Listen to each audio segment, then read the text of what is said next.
저번 주일 제가 설교를 했는데 설교에 할 때에 여기 마이크가 있는데 마이크를 이렇게 풀어놔야 되는데 마이크를 막아놓고 모르게 설교를 해가지고 인터넷에 올렸어요. 근데 소리가 안 들려요. 저번 주일 설교에. 오늘 이 시간에 설교 듣는 사람 중에서 혹시 앉아있기는 해도 마이크를 꺼놓은 것처럼 그렇게 설교 들으면 안 됩니다. 그런 사람 없기를 주의 이름으로 축복합니다. 말씀을 잘 들어야 돼요. 들어야 스파크가 일어납니다. 할렐루야. 아멘. 마이크를 꺼놓는 사람 되지 말고 마이크를 열어놓으세요. 제가 로마서 강해를 8개월 동안 연속적으로 지금까지 말씀하고 있습니다. 바울은 로마서를 통해서 지금까지 어떻게 우리가 어떻게 하면 구원을 받을까? 그 구원의 원리를 말하고 또 우리가 잘 아시다시피 내가 받은 구원이 흔들리지 않기 위해서 구원의 확신을 가지려면 어떻게 해야 되는가? 이런 말씀을 하시고 난 후에 12장에 와서 구원받는 사람들이 어떻게 살아야 되는 것을 말씀했죠. 그래서 어떤 원리로 살라고 했죠? 예, 하나님이 기뻐하시고 거룩한 산 제사로 하나님께 드리는 제사 같은 마음을 가지고 살아라. 그러면서 사회생활을 어떻게 해야 될 것을 쭉 13장 14장에서 설명하시다가 마지막 부분에 가서는 뭐예요? 우리 교회 성도들끼리 어떻게 하나가 되어야 되는가, 그런 이야기를 했죠. 그러면서 강한 믿음이 있고 약한 믿음끼리 모였을 때 서로 비방하지 말고, 그 다음에 또 거치는 것이 되지 말고, 약한 성도들에게 거치는 되지 말고, 그 다음에 저번 주에는 뭐예요? 예? 약한 성도의 약함을 감당하라고 그랬어요. 짊어지라고 그랬습니다. 그래서 인간관계를 교회에서 잘할 때, 하나가 될 때 복음이 더 활성화된다. 그걸 바울이 마지막까지 이야기했습니다. 그래 놓고 오늘 로마서 전체를 보입니다. 오늘 15장 14절부터 시작해서 잘 보세요. 16장 전체까지 결론으로 주어진 말씀입니다. 결론. 자, 바울이 로마 교인들에게 건면할 것 다 했어요. 그러나 마지막 결론을 지으면서 우리에게 말씀하고 있는 것이 오늘부터입니다. 14절부터. 그런데 여러분, 바울이 결론을 말씀했다고 해서 아무 우리가 감동을 주지 않는 게 아닙니다. 그것도 다 영감으로 기록된 책입니다. 그래서 오늘 바울이 결론으로 말씀하시면서 오늘 본문을 통해서 우리에게 메시지를 주는데 그 메시지 내용이 뭐예요? 설교 제목대로. 설교 제목 보세요. 왜 전도는 하나님의 은혜인가? 그런 말씀을 전하고 있습니다. 따라합시다. 왜 전도는 은혜인가? 이 말씀을 바울은 하고 있습니다. 바울은 본문에서 결론적으로 바울이 로마 성도에게 편지 쓰는 분명한 이유가 있다고 언급합니다. 우리가 15절 한번 읽어볼까요? 15절. 로마서 15장 15절. 다 같이 읽어봅시다. 시작. 그러나 내가 너희로 다시 생각하려고 하나님께서 내게 주신 은혜로 말미암아 더욱 담대히 대략 너에게 쓰노니. 지금까지 쓴 것을 이야기합니다. 그런데 결론에서 로마서를 쓰고 싶어한 분명한 이유가 분명히 있다고 그렇게 상기시켜 줍니다. 내가 너희로 다시 생각나게 하려고 그랬죠. 뭘 생각나게 한다고요? 바로 하나님께로부터 오는 은혜에 대해서. 하나님께서 내게 주신 은혜로 말미암아 너에게 지금 썼다 그러냐고. 그러니까 하나님에게 받은 은혜를 받은 것을 로마 교인들에게 전달해서 그 복음을 통해서 감개고 회복시키려고 하는 그런 동기로 지금 마지막 부분을 장식하고 있습니다. 원래 바울이 로마서 1장에 보면 뭐요? 바울이 자기가 로마에 편지 쓰는 동기를 이야기했어요. 그런데 오늘 다시 한번 그 은혜를 상기시키고 있습니다. 여러분, 사도 바울은요, 다메섹 도상에서 부활하신 예수님을 만났죠. 그러고 난 후에 그가 발견한 것 하나가 있습니다. 그게 뭐냐면 은혜입니다. 그 전에는 은혜란 말 소리 들어본 적이 없어요. 그런데 예수를 믿고 난 후에, 은혜를 변화되고 난 후에, 은혜가 필요하다, 은혜가 있다는 걸 그때 깨달은 거예요. 그전에는 은혜 알기 전에는 은혜란 단어조차 몰랐어요. 그래서 15절은 하나님께서 내게 주신 은혜라고 그러잖아요. 그래서 이 은혜를 로마 교인들에게 나누어 줘서 같이 은혜 받기를 원하는 것이 바울의 마음입니다. 여러분, 은혜란 뭐예요? 은혜, 우리 자주 사용하는 말인데, 여러분, 은혜라는 말은 자격이 없는 사람이 엄청난 선물을 하나님께 받은 것을 말합니다. 은혜란 뭐라고요? 여러분 얼마나 잘 듣는지 봅시다. 은혜란 자격이 없는 사람이 하나님께 그저 공짜로 하나님의 엄청난 것을 받는 것을 말해요.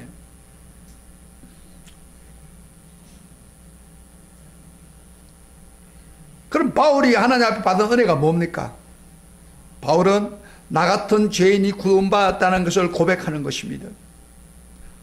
한마디로 구원받은 은혜입니다. 그래서 바울이 로마서를 통해서 여러 번 우리에게 가르쳤습니다. 구원받는 은혜. 우리가 로마서 3장 24절에 다시 생각하면, 그래도 예수 안에 있는 속량으로 말미암아 하나님의 은혜로 값없이 어렵다 하심을 얻은 자 되었다. 은혜로 너희들이 값없이 어렵게 되었다, 그렇게 이야기했고, 로마서 5장 2절에도 또한 그로 말미암아 우리가 믿음으로 서 있는 이 은혜에 들어감을 얻었으며 하나님의 영광을 바라고 즐거워하느냐. 바울은 구원의 은혜가 너무 크다는 것을 알고 로마서를 통해서 다시 간증하고 상기시키고 그리고 가르치려고 하고 있는 것입니다. 여러분, 내가 구원받는 게 하나님의 은혜인 줄 믿습니까? 믿는 사람 아멘 하시길 바랍니다. 내가 구원받는 거 하나님의 은혜인 줄 믿습니까? 대답해 보세요. 대답 안 하는 사람 됐어요? 그냥 은혜입니다. 우리는 왜 그러냐면 이야기해 볼게요. 여러분요, 우리가 아무리 생각해 봐도 하나님 은혜를 받을 자격이 없다는 거예요. 자격이 있습니까? 하나님의 은혜를 받을 어떤 행위를 했습니까? 선한 행위를 했어요? 한 사람도 없어요. 그런데도 하나님은 구원해 줬어요. 그건 뭐예요? 바로 하나님의 은혜를 줬기 때문에. 여러분, 우리가 가끔 이런 경향이 있습니다. 잘 드세요. 자기가 좀 재산을 좀 가지고 자기가 좀 더 좋은 일이 생기면요, 은근히 마음속에 어떤 생각이 나면, 내가 잘해서 그랬다, 내가 열심히 노력해서 이렇게 내가 반응을 이렇게 축복을 받고 있다, 이런 경향이 우리 인간에 있습니다. 물론 우리가 예를 들어서 물질적으로 부유한 것, 내가 노력하고 물질 안 쓰고 돈을 버린 건 사실이죠. 그러나 물질이나 자기가 어떤 이번에 메달 같은 것도 마찬가지잖아요. 메달 받는 사람들 그 노력해가지고 받은 거예요. 그 메달 딴 것도. 그건 이해가 돼요. 그러나 여러분, 구원받는 데 있어서는 절대 여러분이 노력했기 때문에 받은 건 하나도 없습니다. 잘 보세요. 구원은 뭐예요? 바로 하나님이 그저 준 거예요, 나한테. 할렐루야. 그렇기 때문에 구원만 생각하면 하나님의 강력한 은혜입니다 하고 고백을 할 수 있어야 돼요. 그런데 구원받은 것 자체도 자기가 어떤 행위를 했기 때문에, 교회를 열심히 다녔기 때문에 줬다, 이렇게 착각하는 사람이 있습니다. 그런 사람은요, 구원에 대한 감격이 없습니다. 은혜를 그저 주었으니까 받았기 때문에 감사하다 그러면 뭐예요? 어떻게 돼요? 한마디로 감격이 생기잖아요, 구원에 대해서. 안 그래요? 그래서 우리가, 여러분 아무리 생각해 보세요, 자기가 구원받을 자격이 없습니다. 구원만은. 그래서 우리는 교만하면 안 됩니다. 바로 하나님입니다. 따라합시다. 내가 구원받은 것은 바로 하나님의 은혜다. 은혜뿐이다. 아멘. 아멘. 은혜 주셨기 때문에 내가 믿는 거예요. 여러분 불러주셨기 때문에 믿는 거예요. 믿을 수 있는 마음을 주셨기 때문에 믿는 거예요. 천국 가봤어요? 그렇지만 그 천국을 믿는 것 자체가 하나님이 은혜를 주셨기 때문에 믿는 거예요. 아멘. 이거 잊어보면 안 됩니다. 바울이 지금 그 이야기를 하고 있는 거예요. 내게 주신 은혜. 자, 그런데 이 바울이 그 이야기를 하다가 갑작스럽게 하나님 주신 은혜보다도 더 귀중한 은혜를 이야기합니다. 우리가 구원받는 은혜보다 더 귀중한 은혜를 지금 바울이 지금 진전해 나갑니다. 여러분, 구원받는 은혜보다 더 귀중한 게 있어요? 있습니다. 오늘 바울이 그 이야기예요.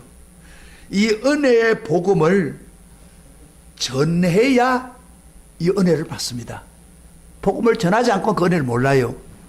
그러니까 내가 구원받는 것보다도 더 중요한 것은 구원을 전도해서 전파하는 그 은혜가 더 중요하다는 거예요. 지금 바울은 그걸 이야기하고 있습니다. 지금요.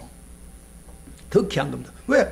복음이 전파되지 않으면 은혜 받을 수가 없어요. 여러분요, 복음을 듣지 않은 사람이 막 갑작스럽게 구원받을 수 있습니까? 복음 자체도 모르는데. 그래서 우리 한국에도요, 복음이 전달됐기 때문에 우리가 믿게 되는 거예요. 그러니까 북한은 지금 지하 교인들은 그 믿음을 가지고 있는 사람도 있지만 많은 경우에 구원 못 받는 이유가 뭐예요? 그걸 전달이 안 됐기 때문에 전달이. 그래서 은혜 못 받은 거예요. 그렇기 때문에 은혜보다도 구원받는 은혜보다 더 중요한 것은 그 구원받는 은혜가 되도록 전파하는 은혜가 더 중요하다는 거예요. 바울이 지금 그 이야기를 지금 하고 있는 거예요. 그래서 바울이 발견한 놀라운 하나님의 은혜는 자기를 불러 예수 그리스도의 복음을 이방인에게 전하기 위해서 사도의 직분을 주신 하나님이 주신 은혜를 지금 이야기하고 있습니다. 그래서 16절을 한번 보면요, 이런 이야기입니다. 15절을 이야기하다가 구원받는 은혜를 이야기하다가 이렇게 말합니다. 이 은혜는 11절 16절 봅시다. 다 같이 읽어보자. 시작. 이 은혜는 곧 나로 이방인을 위하여 그리스도 예수의 일꾼이 되어 하나님의 복음의 제사장 직분을 하게 하사 이방인을 제물로 드리는 것이 성령 안에서 거룩하게 되어 받으실만 하게 하려 하십니다. 이 은혜는 이렇게 하잖아요. 그 은혜는 그 말이에요. 곧 하면서 몇 번 이야기를 하네요. 복잡해요. 16절이 우리의 핵심 구절인데, 잡으세요. 핵심 구절인데 이 말씀입니다. 이 은혜는 그 말은, 이 바울이 말하는 이 은혜는 직분을 주신 은혜입니다. 첫째로 뭐라고 했어요? 이 은혜는 곧 나로 이방인을 위해서 그리스도 예수 일꾼이 되게 하신 것. 거기 하나님의 은혜라는 거예요. 전도가 왜 은혜가 됩니까? 그 이유는 내가 전도할 자격도 없는 나를 하나님 불러주셨기 때문에 전도가 은혜가 되는 거예요.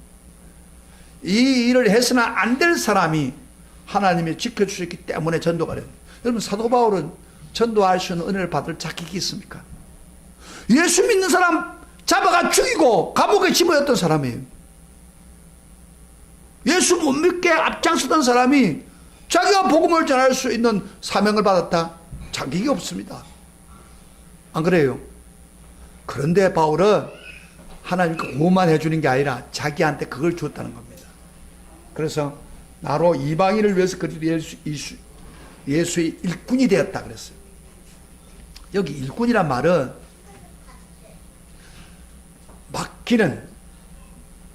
맡기는 일을 어떤 마음에 들어 자기 일을 맡기는 사람을 이야기합니다. 일꾼이란 말은 뭐 섬이든지 또는 몇 푼 돈 안 주고 아르바이트 해가지고 하루 종일 일을 시켰어.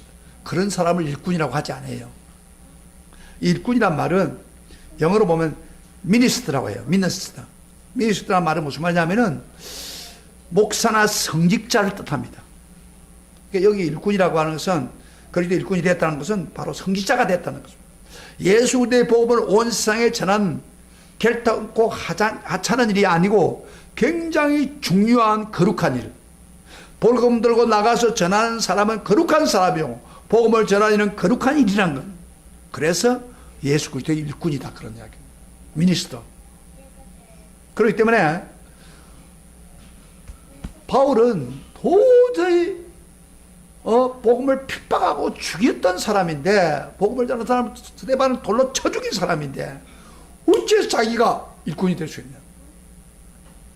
이 은혜는 나로 하여금 하나님의 일꾼이 되게 만들었다. 이게 감격이 드는 거예요. 아멘. 그게 은혜입니다. 여러분, 예수님이 제 아들을 부르신 목적이 뭡니까? 사람 낳는 어부가 되도록 하는 일꾼을 만들기 위해서 부른 겁니다. 왜 성령을 주어서 권능을 주어서 딴 것까지 정의되게 합니까? 딱 한마디로 말하면 하나님의 일꾼이 되기 위함. 하나님께서 모든 사람을 구원하는 일만큼 중요하고 시급한 일이 없습니다. 여러분, 성경 전체를 통해서 가장 하나님이 중요 여기는 일이 무엇일 것 같아요?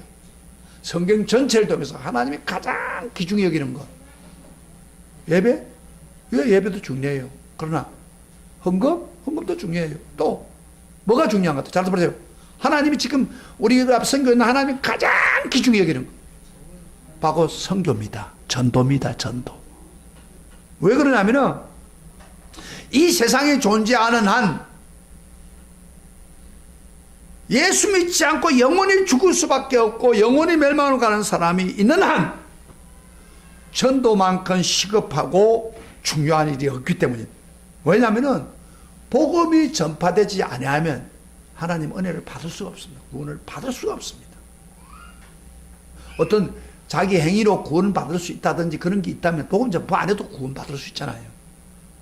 근데 복음 전파가 없이 이 은혜의 복음이 전파되지 않으면 구원 받을 수가 없기 때문에 가장 시급한 일입니다. 그래서 전도보다 더 중요한 시급한 일이 없습니다. 근데 이 전도가 얼마나 중요하지요? 성부, 성자, 성령 삼위일체 하나님이 합동으로 이 일을 사역하고 있는 걸 볼 수 있어요. 16절을 다시 한번 관찰해 봅시다. 자, 거기 보면 삼위일체가 다 나옵니다. 복음을 전하는. 이 은혜는 곧 나로 위하여 그 다음에 그리스도 예수의 일꾼이 되어, 따랐다. 예수의 일꾼이 되어. 누구의 일꾼이 됐다고요? 예수의 일꾼이 되어. 이 복음 전하는 일은 예수님이 시켜서 한 거다 그 말이에요. 그 다음에 복음을 어떤 복음이라고 해요? 예수의 복음이라고 해요? 하나님 복음이라고 해요? 여기 보면 하나님 복음에 제상 직분하겠다. 하나님 복음. 그 복음은 누가 줬다는 거예요? 하나님이 복음을 주겠. 하나님이 아들 예수를 보낸 거예요. 그래서 하나님 복음이라고 성부 하나님의 역사가 나타나죠. 그 다음에 조금 넘어가서 그 다음 뭐요? 이방인 제물로 드리는 것이 성령 안에서 거룩하게 되어 받으실 만하게 하랍니다. 성령님을 이야기합니다. 성령 안에서 거룩한 복을 믿는 사람을 거룩하게 만들어주는 역할을 성령님이 하신다. 그러니까 한마디로 복음이라고 하는 자체를 쳤어요. 성부, 성자, 성령 삼위일체가 연합해서 사역하는 것입니다. 이 복음이 너무 귀중하기 때문에. 여러분요, 삼위일체 하나님이 합동해서 이 복음을 주고 그 다음에 일꾼으로 만들고 또 거룩하게 만드는 이 일을 한다는 것 자체는 복음 전파가 엄청 중요하다는 거예요. 에? 복음 전파가 가장 이 세상에 제일 중요하다는 것을 암시하고 있는 거예요.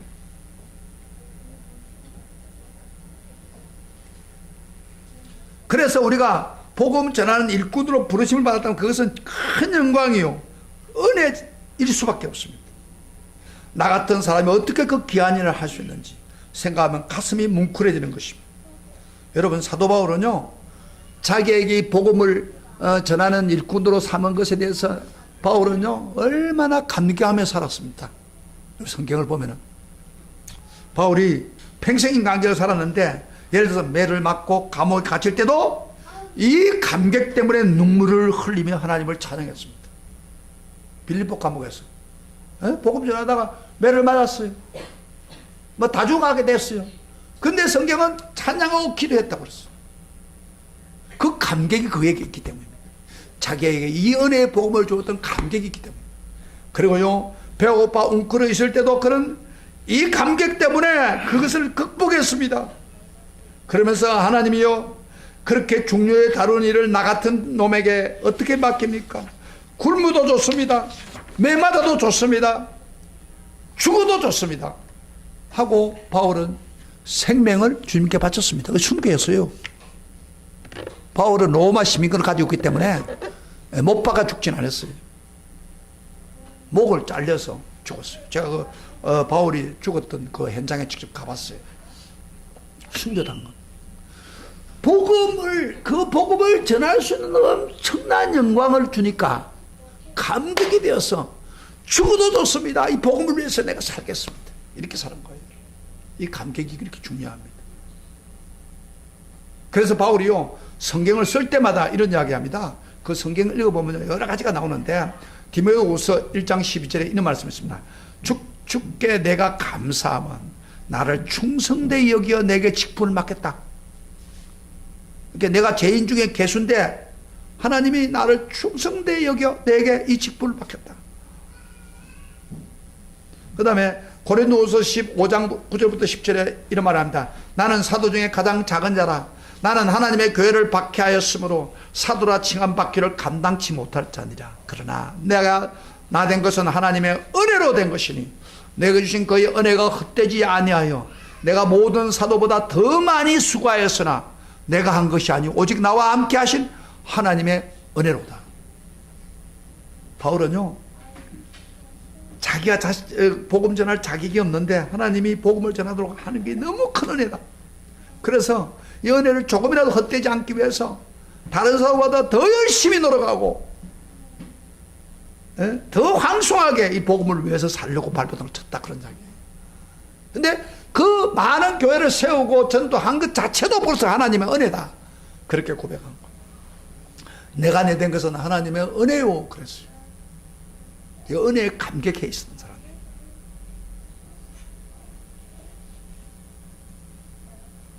옛날 그 왕이, 군주시대는 왕의 말이 막 법이잖아요. 왕이 어떤 신하 보고 뭘 명령을 하면 신하가 뭐라고 해요? 엄액을 내리면 하유와 같은 은혜 항공하옵나이다 그러잖아요. 그러면서 반응하기 이렇게 하죠. 머리를 조아리면서 엎드려 절하면서 이 몸을 다하여 분골쇄신하여 상감마마의 만극하신 은혜를 잊지 않고 보답하겠나이다. 분골쇄신한다는 말은 몸이 가루가 되는 한이 있더라도 충성하게 꼭 맹세하는 거예요. 왜? 왕이 자기한테 무엇을 얻어가니까, 맹하니까, 자기를 인정해 주니까. 그런데 하물며 우리가 왕한테도 그렇게 자기 몸이 부스러지더라도 충성하겠다고 하는데, 우리 왕 중에 왕이신 하나님은 우리에게 직분을 주어서 주의 일을 하게 한다면 얼마나 더 항송해야 됩니까? 안 그래요? 그게 정상적이잖아 말이에요. 바울이 지금 그런 마음을 가지고 있는 거예요. 여러분, 하나님 복음을 전하는 맡기는 일에 아무에게 맡깁니까? 아무에게? 절대 아닙니다. 하나님이 원하는 자에게 맡기는 거예요. 복음 전하는 일도. 전하는 일을.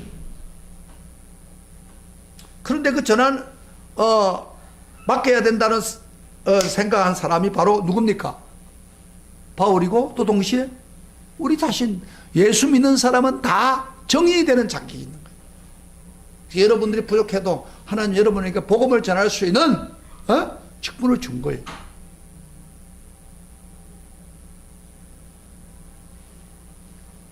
이 복음 전파가 얼마나 중요한지, 내가 하나님 복음을 맡아서 할 자격이 또 없는데 무슨 선한 것이 있나요? 뭐 똑똑한 건 뭐 있나요?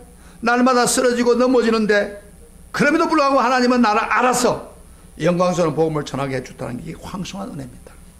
그래서 복음 전하니까 뭐 아무데나 전하는 것 같이 보이지만 하나님이 허락했기 때문에 된 거예요. 그래서 카셀이 쓴 찬송가 210장에 이런 노래가 있잖아요.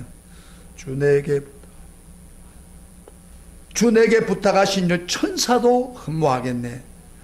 화목해 하라신 구주의 말씀을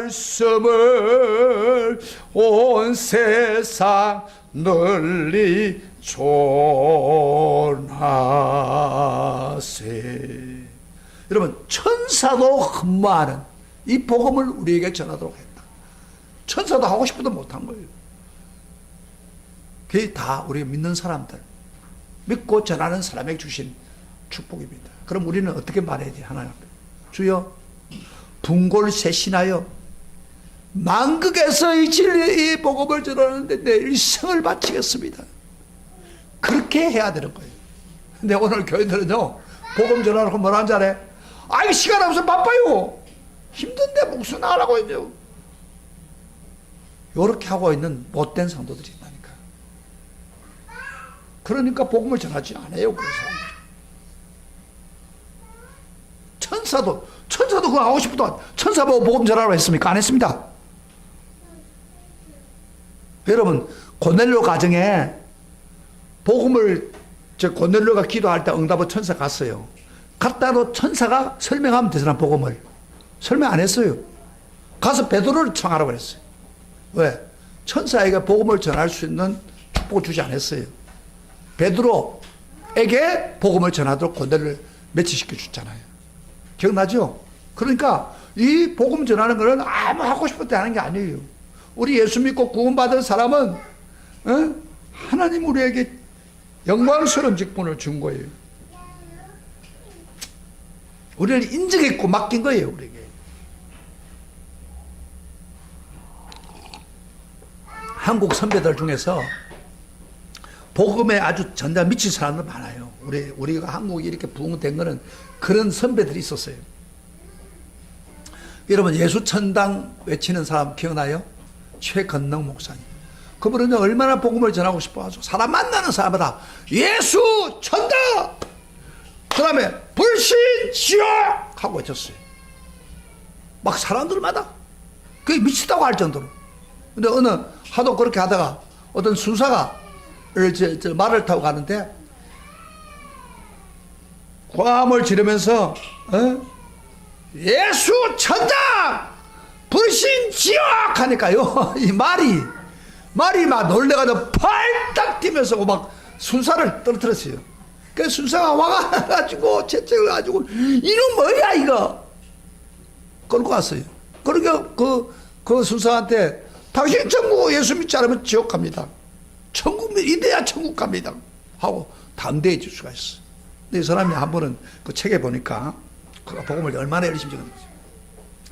어느 지역을 갔는데 화전민이 이렇게 모여 있는 거예요. 화전민 아시죠? 산에 가서 산을 개간해가지고 사는 사람이에요. 근데 화전이 하는데 그 사람들이 모여야지, 일하는데 바쁘니까. 그러니까 사람을 모아놓고 복음을 전해야 될 거 아니에요. 그래서 이 최건능 목사가 그렇게 합니다. 막 쏘를 했어요. 막 죽는다고 막 난리 난다고 외치대요. 막 그러니까 사람들이 한 50명이 달라. 무슨 일이 생각했어? 일하던 거 놔놓고 왔어요. 그래 와보니까 당신들 예수 믿으라고 하니까 너무너무 화가 난 거예요, 이 사람이. 이 사람들이. 아니 그걸 하려고 난 죽을 줄 알고 막 큰 사고를 당하면서 모였는데 이렇게 할 수 있냐고. 막 그 최건능 목사님을 막 때렸어요. 그 맞으면서 최건능 목사가 옆에 그 호주머니 안에 있는 마패를 딱 꺼내고죠. 암행의사 출도요! 이랬답니다. 그 마패 같은 걸 꺼내요. 그러니까요, 옛날에 암행의사가 있었어요. 암행의사 하면 막 그 사람들이 다 무릎 꿇었잖아요. 그래서 막 최건능 목사를 두드려 패다가 막 마패를 나가다 암행의사라고 하니까 무릎 다 꿇었어요. 그래서 최건능 목사가 말을 해야 될 거 아니에요. 나는 하나님이 보낸 암행의사야. 내 말 안 들으면 당신들 지옥 가! 영원히 구원받아! 그러나 내 말을 들으면 당신은 영원히 천국 가. 근데 이 사람이 그 정도로 하니까 사람들이 감동을 받은 거예요. 이 사람이 가지고 있는 복음이 위대한구나. 그래서 예수 믿었다는 겁니다. 그 정도로 최건덕 목사는 복음을 위해서 살았습니다. 시험을 칠 때, 신학교에 다니면서 시험을 칠 때 공부를 해야 되잖아요. 근데 이 사람은 공부를 하다가 저도 나가야겠다 생각하면 공부는 안 하고 가는 거예요. 그래가지고 그 사람 낙제당한 점수가 많답니다. 그 정도로 그런 복음에 불탔다. 이게 이 최건덕 목사처럼 그렇게 한 사람, 왜 그럴까요? 바울 같은 마음으로. 나 같은 사람에게 이 영광스러운 복음을 전해서 사람들을 구원하게 만들었구나. 이게 불이 탄 거예요.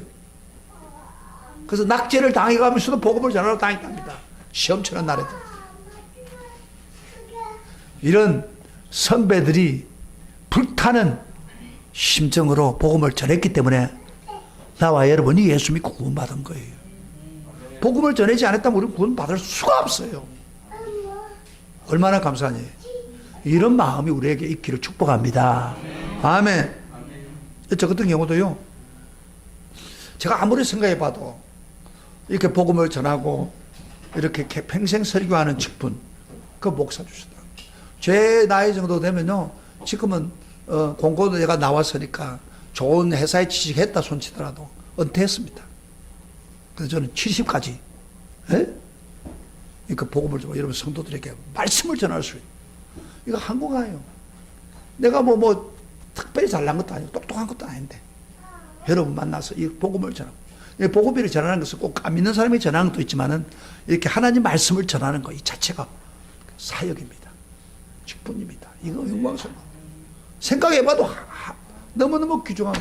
그래서 저는 거기에 대해 반응을 했기 때문에 하나님이 저 같은 사람을 써서 사역을 행하고 있습니다.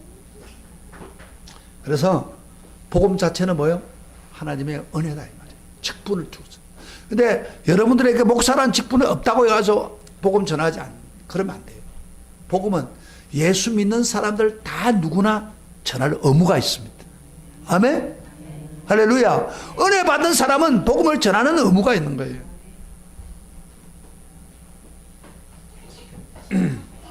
그 다음에 두 번째로 복음 전파는 왜 은혜냐면은 하나님께 제사 드리는 은혜이기 때문입니다.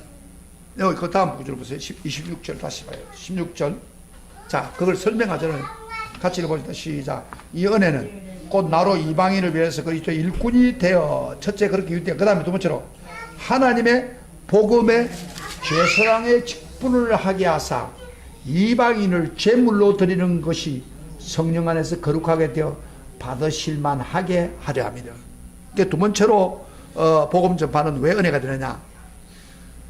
복음 전파를 해서 사람들을 하나님께 제사 드리게 해준다 이 말이에요. 여러분, 제사라는 게 뭐예요? 종교든지 마찬가지로 신을 향해 섬기는 제물을 드리는 것을 제사라고 합니다. 제단에 제물을 바치는 이런 제사장이 하는 일입니다. 이게 복음 전하는 것을 제사 드리는 것을 보았습니다. 왜 복음 전하는 것을 하나님께 제사 드리는 거 보았습니까? 여기에 참 중요한 의미가 있습니다. 성경에 우리 인간은 죄를 짓고 하나님과 어떤 관계가 됐어요? 원수가 되었다고 했어요. 원수가 되면 어떻게 됩니까? 화목해야 되잖아요.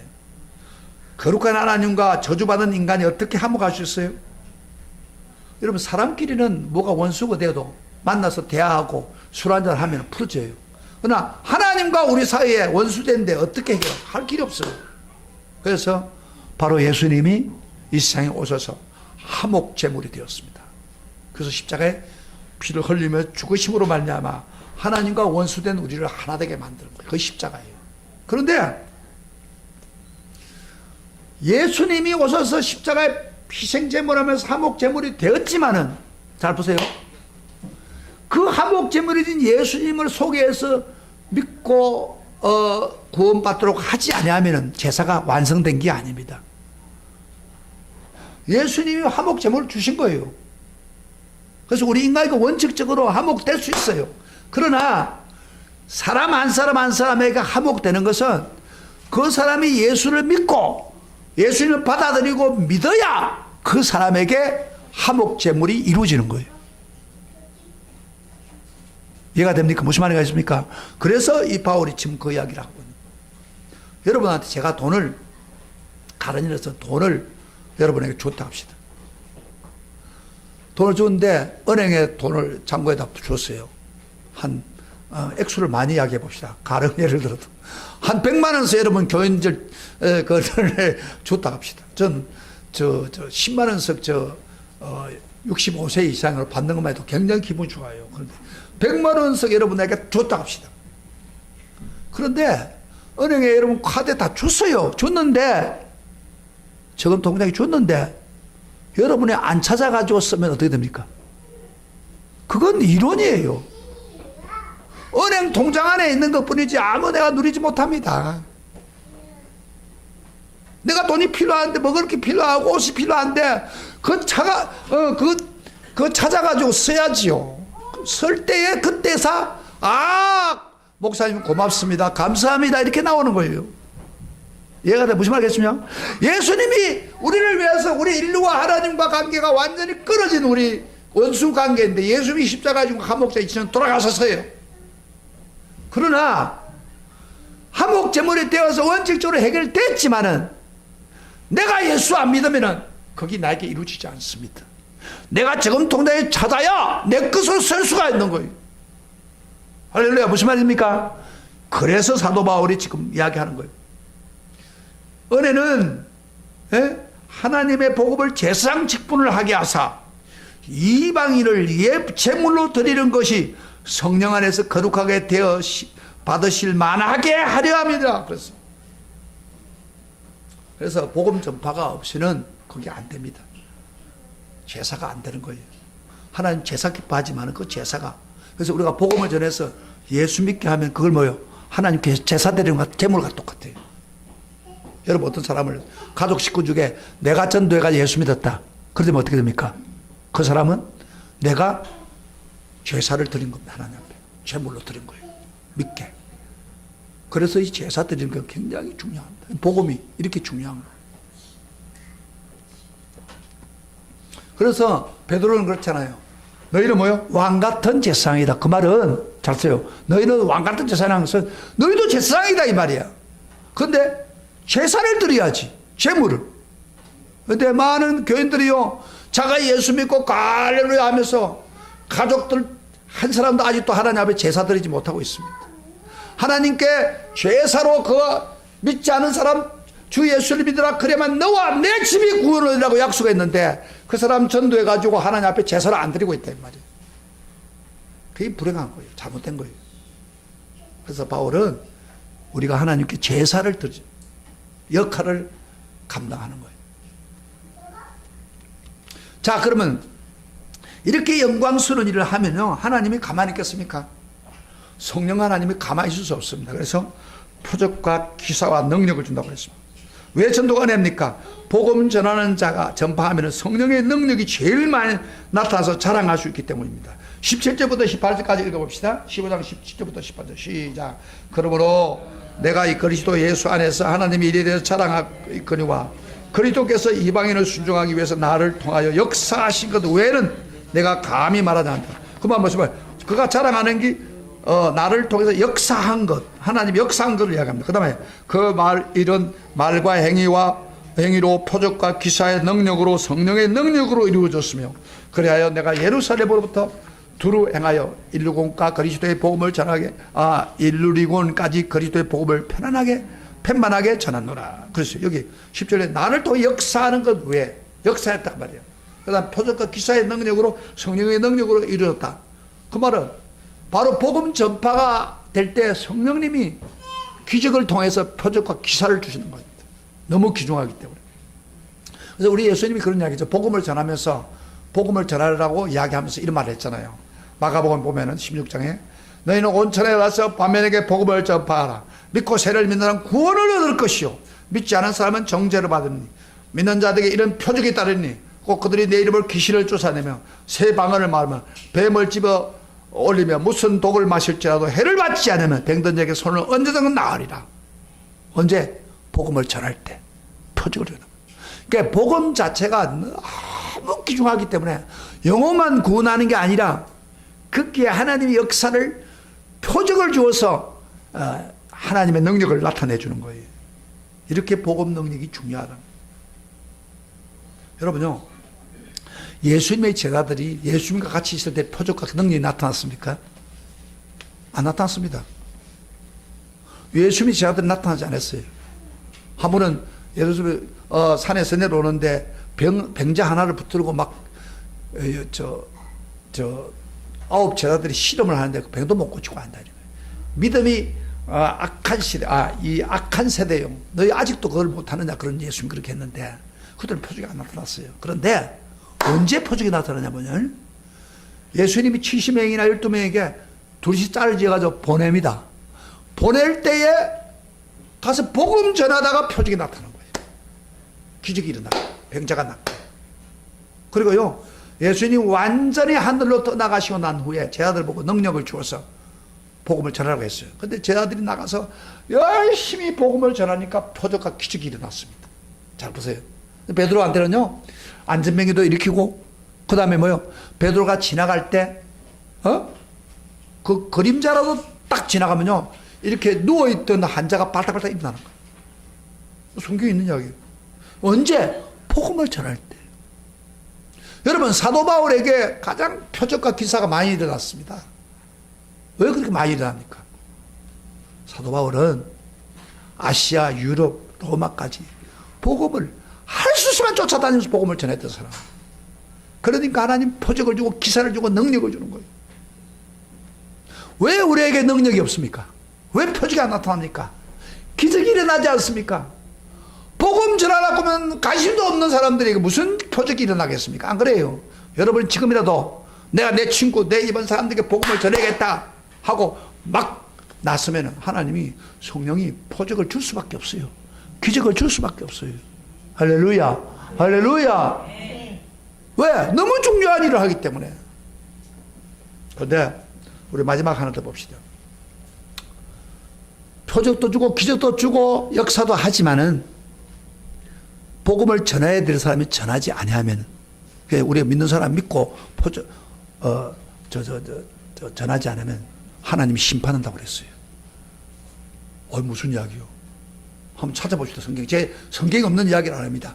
디모데후서 4장 찾아봐요. 다 찾아봐요. 디모데후서 4장 1절 봅시다. 남의 이야기 안 합니다. 성경 이야기 합니다. 성경은 하나님 말씀. 바울을 통해서 이렇게 말합니다. 4장 1절 다 같이 시작. 하나님 앞과 살아있는 자, 죽은 자를 심판하는 그리스도 예수 앞에서, 앞으로 심판해가지고 예수님이 오셔서 심판할 거 아니에요. 하나님 앞에서 심판받을 거 아니에요. 그의 나타나실과 그의 나라를 두고 엄히 맹하느니 너는 말씀을 전파하라. 때를 어떤지 못 어떤지 항상 입수라.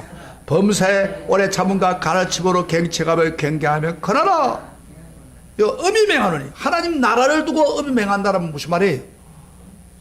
하나님 앞을 두고 맹하고 예수님의 심판할 때를 두고 엄히 맹한다는 말은 무슨 이야기입니까?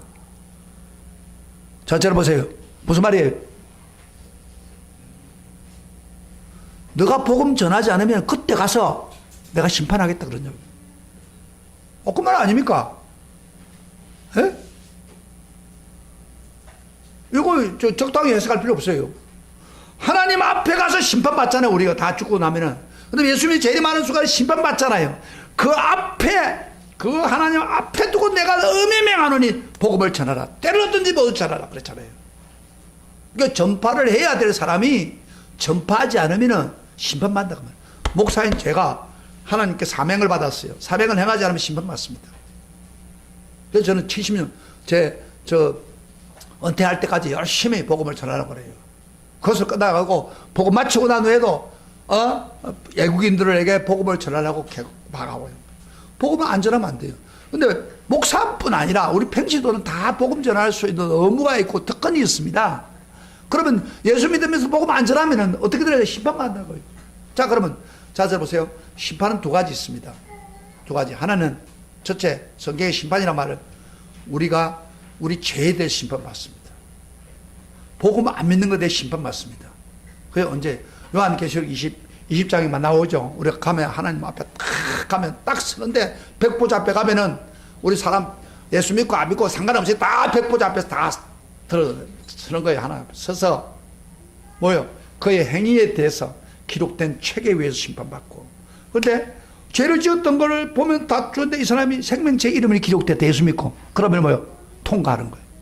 그래서 우리 행위에 대한 심판, 죄에 대한 심판, 하나님 앞에 누구든지 다 받습니다. 그런데 생명체 기록된 자, 다시 말해 구원받은 사람은 통과된다 이 말이에요. 죄를 용서해주고 그 심판이 반드시 있습니다. 여기 걸리면 안 돼요. 우리 교회 다니도요 이 심판에 걸립니다. 그래서 하나님 우리 죄를 덜 지어야 돼. 그럴 뿐 아니라 예수를 잘 믿어야 돼. 끝까지.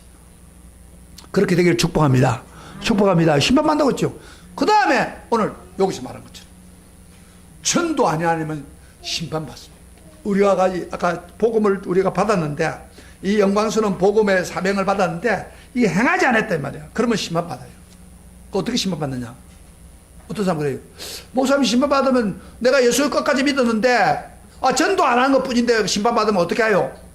탈락대가 지옥 갑니까? 저 그렇게 말하진 않아요. 성경에 심판 받는다고 했으니까. 그러면 어떻게 심판하느냐? 잘 보세요. 여러분이 예수 믿으면서 전도 안 하고 있으면은 내 가까운 사람이 예수를 믿고 천국 가야 될 거 아니에요. 다 심판 받는데 심판이 어떤 거냐 를 보세요. 우리 다 심판 받는데 내 가족들이 지금 예수를 안 믿어가지고 내가 복음을 전하지 않아서 지옥으로 간다면 어때요? 내 가족들이, 내 부모가 그럼 어떻게 돼요? 그만큼 무슨 심판이 어디 있어요? 차라리 내가 지옥 가는 게 낫지. 복음 전하지 않았기 때문에 심판받는다는 거예요. 그게 가장 친한 사람인데 내가 복음을 전하지 못해서 그 사람이 지옥 가. 그럼 어떻게 돼요? 내가 심판받는 거예요. 나는 천국 가는데. 그러면 심판받는 형제나 자매나 부모가 여러분을 쳐다보면서 뭐라고 하겠어요? 다 드러나는데. 야, 너 왜 나한테 복음 좀 자세히 좀 전하지 않고 내가 잘못될 때 왜 깨우쳐 주지 않았노? 그렇게 쳐다볼 거 아니에요. 눈을 가지고. 안 그래요? 그 심판이에요. 우리는 천국 간다 하더라도. 그런데 내가 열심히 해가지고 전도를 해서 예수 믿었어. 지옥 갈 사람인데.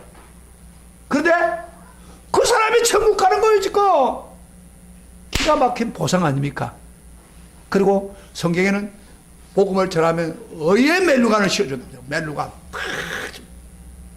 이번에요 올림픽 지금 한다고 난리 났는데 어제 내가 보니까 올림픽에 그 소프트 스케이터에 1500에 금메달 땄잖아요. 금메달 딴 사람들 이름이 뭐예요?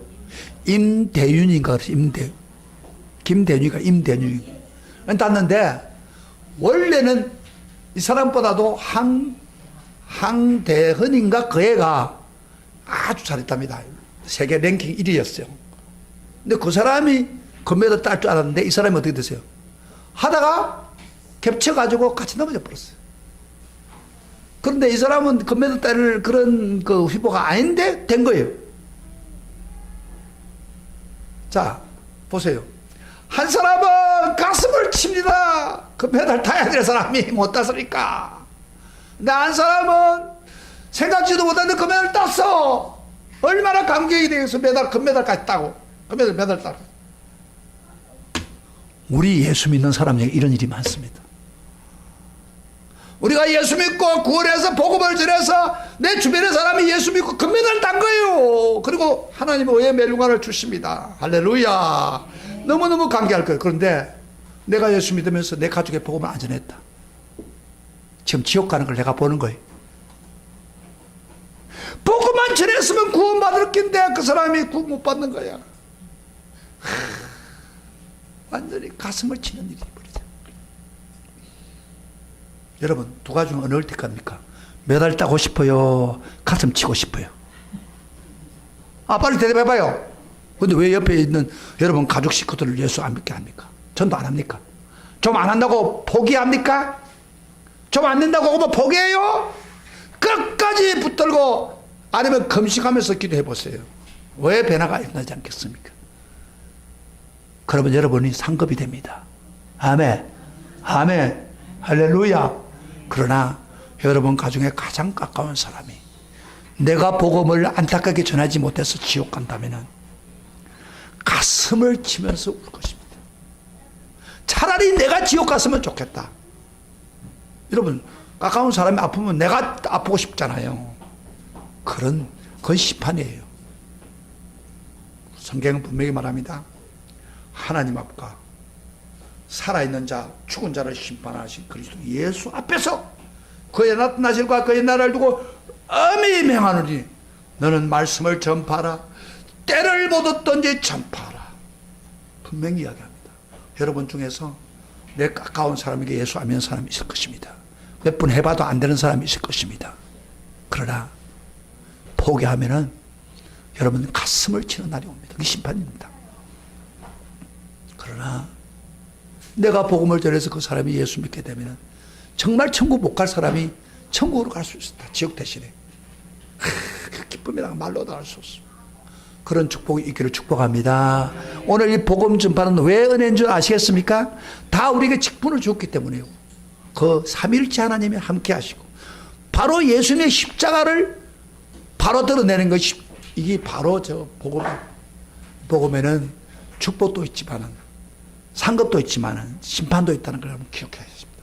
그래서 오늘 말씀 가지고 이 복음을 전하는 은혜가 여러분의 은혜가 되시기를 축복합니다. 아멘. 우리 다 같이 일어나시기를 바랍니다.